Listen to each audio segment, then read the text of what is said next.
Hi, we're Group 1 from Section 80.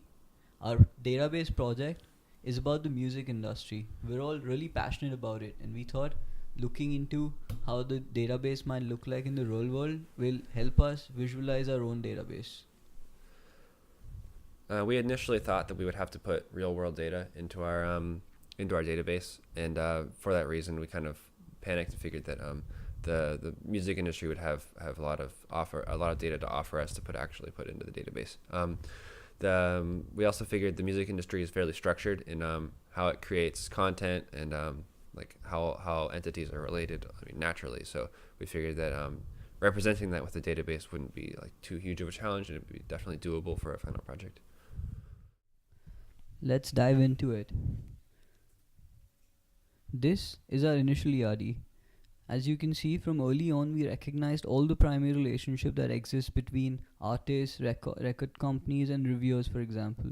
We also recognized all the major many-to-many relationships that exist. Artist and album here have an associative entity because sometimes there are other featuring groups within an album which need to be recognized. One of the biggest changes we made was to add a recording table to the ERD that allow us to create a relationship between artist recording table and album recording table. We also created a base table between album and recording tables called album recording.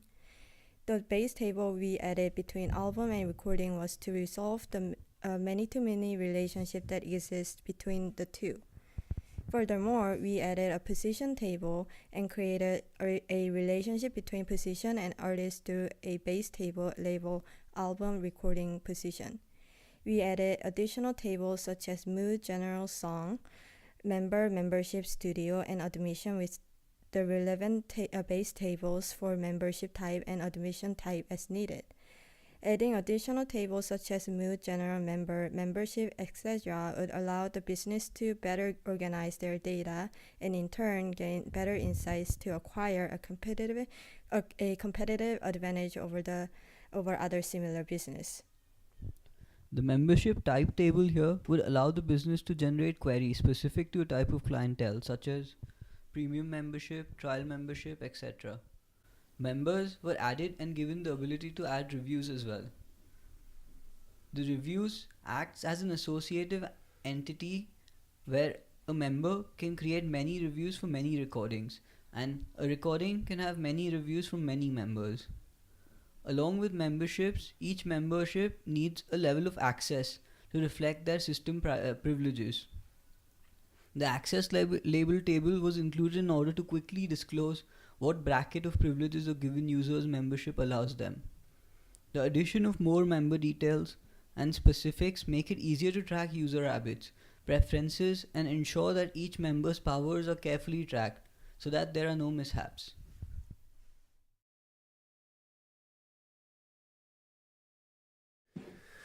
So, business rules are restrictions on a database designed to ensure that there are no failures in the system that could impact the business function or effectiveness. So, our business rules ensure that submitted albums and recordings don't exceed certain lengths so that our database can like sustain what's submitted to it. Um, it also helps guarantee search accuracy and maintain an environment that can sustain like our entire service. Should this be like supplied to an application. For example, one of our business rules is ensures the total length of recordings for each album is less than 110 minutes. So that would like restrict users from or like artists from creating hugely long albums just to like maintain availability for all the other customers that are going to be using the service. This is to guarantee the hardware and that the hardware, record and a CD, for example, can support albums with their storage limit as well. It's a little bit flexible, but the main purpose is just to make sure that the system can sustain the practices that the business performs.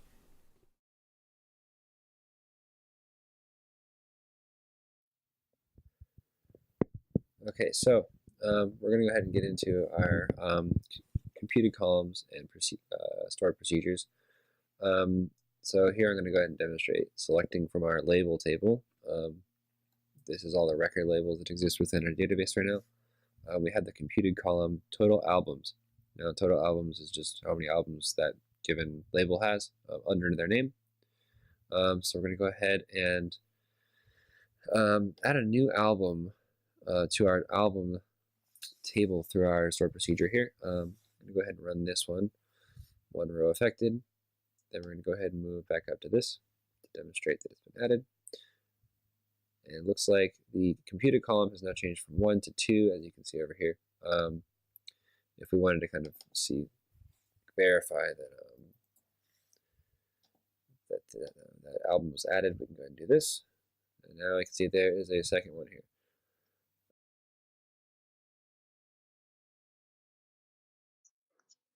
This view returns all songs that meet the requirements of genre jazz and mood sad that have been recorded greater than 3 times.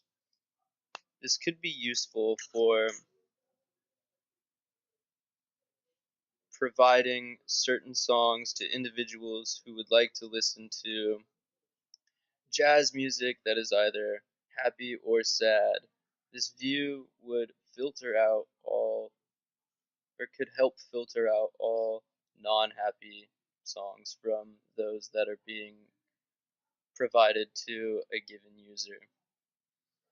Otherwise, this could be useful for an individual searching for certain songs of type jazz that are also mood sad if they're looking to listen to sad jazz songs. All right, moving on to a second view. This complex query or view would return like the most reviewed songs in the genre of jazz. So you can kind of like you can create recommendations or top lists showing like which recordings are being talked about the most, and that could help kind of like cater towards newer members and like create more activity on your platform.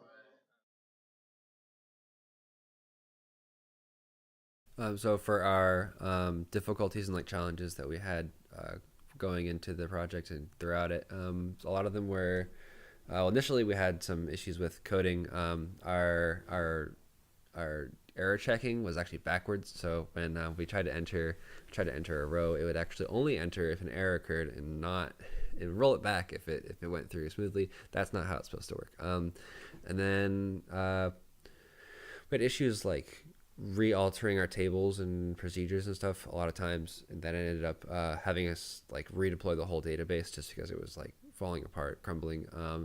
We had to do that a couple times, and then finally we ended up we had to just create restore procedures for just about every single table to support like the complicated views and the business rules and stuff like that. So because our ERD is kind of wide, we ended up having to like build procedures for all of them in order for our like wide-reaching views to actually be used. But it wasn't. I think we came through all right. It wasn't too much of a hassle.